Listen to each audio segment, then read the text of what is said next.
Langit dan bumi akan berlalu, tapi sabdaku tak akan berlalu.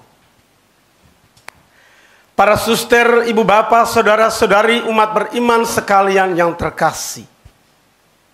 Apa fokus diskusi para ahli akhir-akhir ini? World destruction. Kehancuran dunia. Lembaga Intergovernmental Panel on Climate Change, atau lembaga antar pemerintah untuk perubahan iklim, mengirim pesan penting kepada warga bumi bahwa kita saat ini sedang berada dalam krisis serius dalam sejarah umat manusia.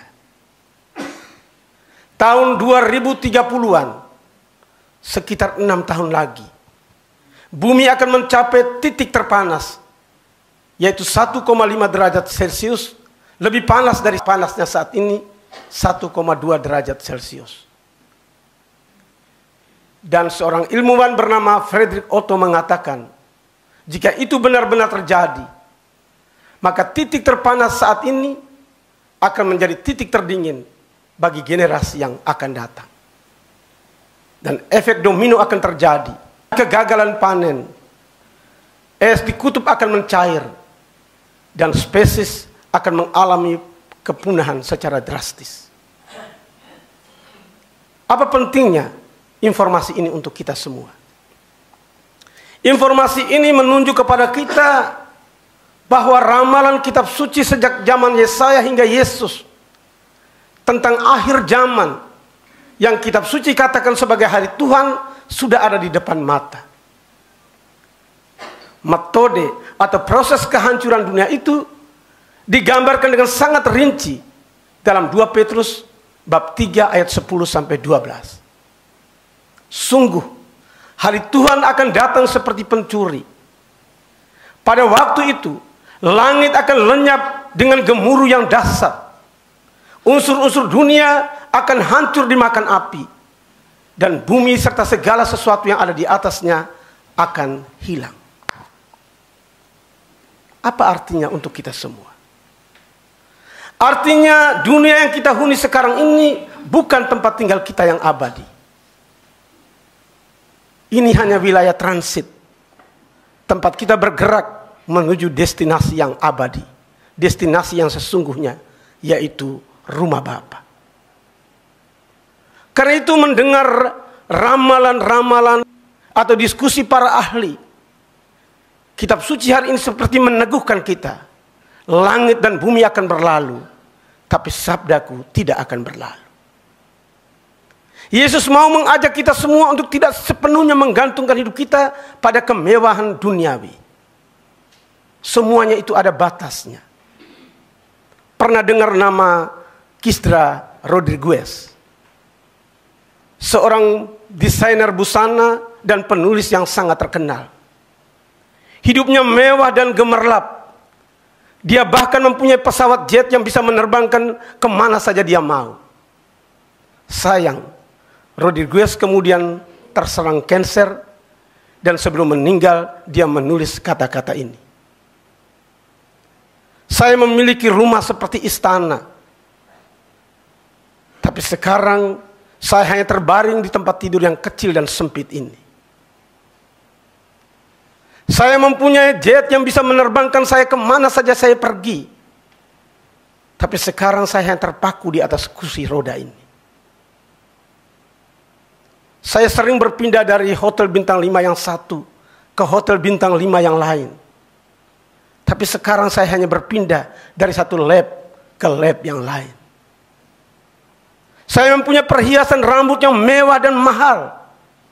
Tapi saat ini saya bahkan tidak punya rambut sama sekali. Rumah ini, jet ini, rekening bank, ketenaran, popularitas, semua tidak berguna. Saudara-saudara terkasih, pada titik tertentu dalam hidup kita, semua yang kita raup, semua yang kita genggam di atas dunia ini akan mubazir, akan hilang. Hanya satu yang tetap, yaitu jiwa. Jiwa kita akan pergi menemui penciptanya. Dan untuk bisa mencapai jalan ke sana, perlu ada kekuatan yang mengarahkan, perlu ada kekuatan yang mengajak kita. Dialah Yesus Sang Sabda yang mengajar kita tentang kebenaran, keadilan, dan cinta kasih. Yesus mengajak kita untuk senantiasa waspada, siap sedia dengan fasih membaca tanda-tanda zaman. Bumi akan berlalu sebagaimana diramalkan oleh diskusi para ahli. Tapi tubuh kita juga rentah. Tubuh kita juga fana. Kita bisa melihat tanda-tandanya. Mulai ada sakit dan penyakit. Kekuatan tubuh kita perlahan-lahan berkurang. Dan ada saatnya kita semua akan binasa. Karena Yesus ajak kita untuk tetap waspada, siap sedia, mengandalkan Dia dalam kehidupan kita setiap hari. Langit dan bumi akan berlalu, tapi sabdaku tidak akan berlalu. Amin. Yesusku, aku percaya Engkau sungguh hadir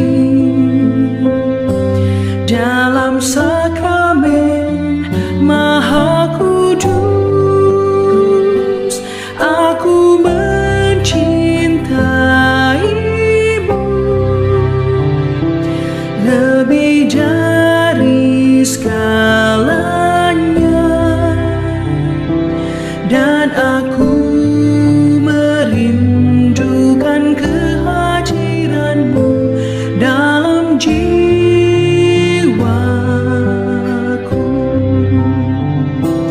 Karena sekarang aku tak dapat menyambutmu dalam sakramen Ekaristi. Datanglah sekurang-kurangnya secara rohani ke dalam hatiku.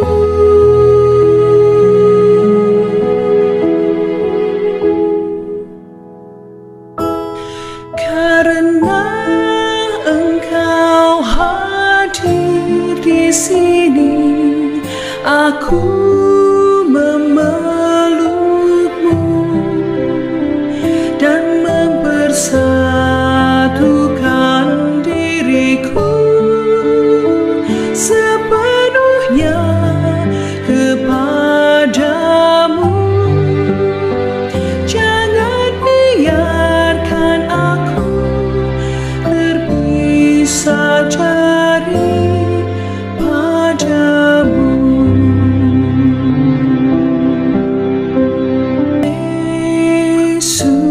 Yesusku, aku percaya Engkau sungguh hadir dalam sakramen Maha Kudus. Aku mencintaimu lebih dari segalanya, dan aku merindukan kehadiranmu dalam jiwaku. Karena sekarang aku tak dapat menyambutmu dalam sakramen Ekaristi. Datanglah sekurang-kurangnya secara rohani ke dalam hatiku.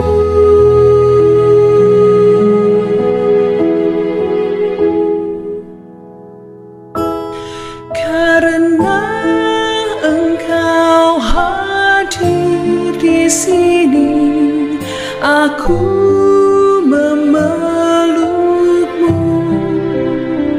dan mempersatukan diriku sepenuhnya